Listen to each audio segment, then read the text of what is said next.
Today we're going to clear paper scraps inside the drum. On your Brother DCP-L2550DW.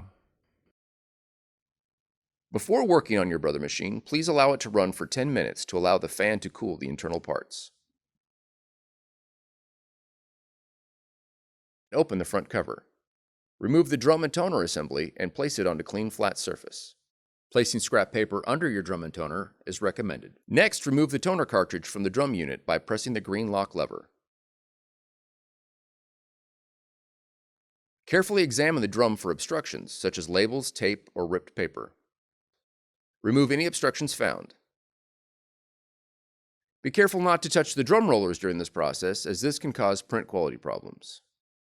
Then, reinstall the toner cartridge into the drum unit. Listen for the cartridge to lock into place. Next, reinstall the drum and toner assembly into the machine and close the front cover.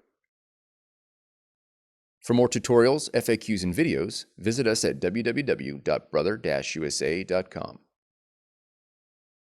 If you found this video helpful, be sure to subscribe.